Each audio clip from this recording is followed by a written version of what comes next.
Ketika kritikan dan banyak ketidaksetujuan terhadap keputusan Biden dan sekutu atas kebijakan menjatuhkan sanksi ekonomi terhadap Rusia ternyata benar, berbalik ke arah Amerika yang merugi. McDonald, KFC, Apple Store, dan banyak lagi perusahaan multinasional Amerika yang berinvestasi di Rusia semua mengeluh dan rugi. Tekanan Amerika lainnya seperti tidak boleh menggunakan SWIFT transfer terhadap dolar ternyata telah disiapkan serangan baliknya oleh Rusia. Tepat 1 bulan setelah sanksi ekonomi dijatuhkan ke Rusia, Rusia melakukan serangan balik dalam perang ekonomi dengan Thanos Amerika Eropa Barat tersebut. Apa yang Rusia lakukan? Yaitu de-dolarisasi, yaitu tidak menggunakan dolar dalam transaksi, padahal 75% transaksi dolar di dunia bertransaksi keluar masuk Rusia kira-kira 5% kontribusinya menggunakan dolar yang berhubungan dengan Rusia. Memang terlihat kecil, namun kalau strategi Rusia tersebut berhasil dalam mengcounter financial warfare tersebut, maka kekuatan dolar di dunia semakin melemah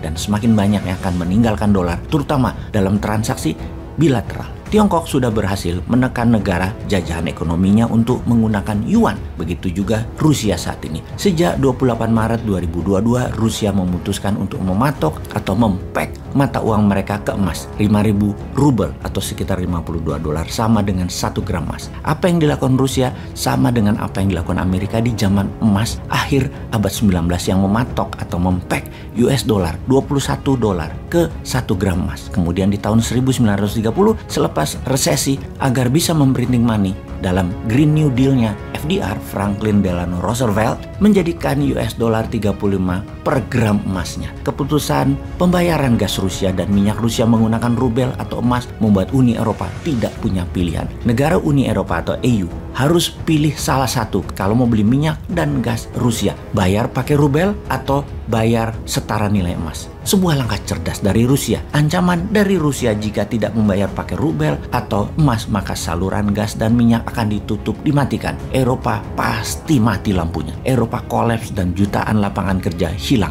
dalam seketika. Inilah yang menjadikan bahan diskusi di banyak institusi ekonomi dunia, dan banyak negara dunia mulai menghitung-hitung kemungkinan terburuknya. Dunia masuk dalam era baru ekonomi dunia. Kita menyaksikan sejarah baru lahir, sejarah transaksi pembayaran, di mana belum 100 tahun dolar berkuasa mengambil alih dari pound sterling yang menjadi penguasa mata uang dunia di abad 19 dan abad 20, diambil alih oleh dolar. Sekarang dolar ditantang rubel berunderlying emas. Di Indonesia ada dinaran yang telah membuat rupiah di aplikasi dinaran di back by gold atau rupiah setara emas. Namun dinaran masih menggunakan floating exchange price sesuai demand supply bid over price dari para buyer dan para seller. Rubel di pack diam emasnya alias pakai fixed price. Ya, kita lihat saja mana yang bisa diterima nanti oleh pasar. Gold floating exchange rate ala dinaran atau gold fixed exchange rate ala rubel. Walaupun dinaran belum punya nuklir, namun tetap optimis ke depannya. Barang-barang Rusia melakukan de-dolarisasi dan bertransaksi menggunakan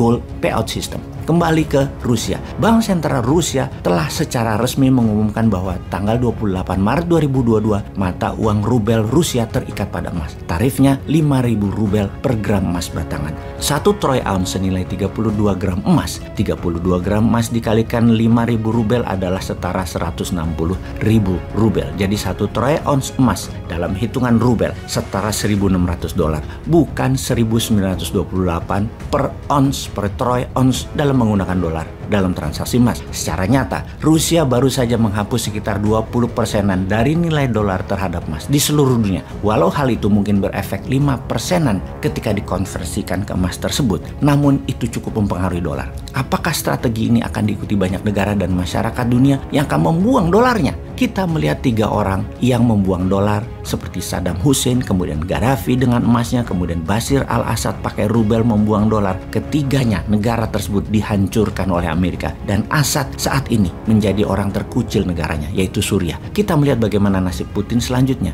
Agaknya Amerika salah kalkulasi kali ini. Thanos memiliki lawan seimbang saat ini. Semua itu menunjukkan satu hal, bahwa perang dunia ketiga sudah berjalan. Apa yang terjadi kalau membeli minyak Rusia dan gas Rusia lebih murah 20% kalau pakai emas? Banyak negara akan membuang dolar, dan dolar yang terbuang akan membuat dolar oversupply yang membuat inflasi Amerika, dan siapa yang memegang dolar akan tidak liquid lagi. Semua ini masih early adapter, masih awal. Kunci suksesnya satu lagi. Akankah semua negara membeli pakai emas dan punya emasnya pakai rubel? Di mana carinya? Peredaran rubel di luar Rusia tidak sampai 10% dari mata uang itu dicetak di dalam negeri Rusia. Beda dengan dolar Amerika yang 70% dolarnya atau uangnya tersebut beredar di luar Amerika. Kalau banyak negara mengikuti, misalnya Tiongkok aja masuk Rusia beli gas dan beli minyak Rusia, hasil instan adalah mereka akan menyebabkan kelebihan dolar di pasar dan akan membuat hyperinflation bagi dolar. Padahal ekonomi Amerika saat ini adalah terburuk dalam 30 tahun terakhir. Untuk Indonesia sekarang, apa sarannya untuk rakyat dan apa yang dilakukan oleh pemerintah yang memiliki 80% suara di parlemen dan mengendalikan 80% suara partai? Adakah tindakan nyata untuk menghindari inflasi dan naiknya harga serta ketersediaan bahan pangan dan bahan baku? Seperti dialog SPBU ini kayaknya kita harus perhatikan, di mana ada seorang supir mengantar minyak goreng mengeluh antrian yang panjang di SPBU. Dia bertanya, Petrolitnya ada pak? Kosong mas, sedang dalam perjalanan. Kemudian dia tanya lagi, jalan pakai apa? Ya truk lah. Kok nggak datang-datang? Truknya sedang antri solar mas. Lah, petugas yang jual solar kemana? Lagi antri makan di warung sebelah. Lah kok lama banget antri makannya? Emang tukang warungnya kemana? Lagi nunggu minyak goreng mas buat goreng tempe. Nunggu di mana? Nungguin sampean mas yang antri minyak goreng dari pagi ngantri Petralite. Anjrit, muter-muter terus dah sampai 3 periode.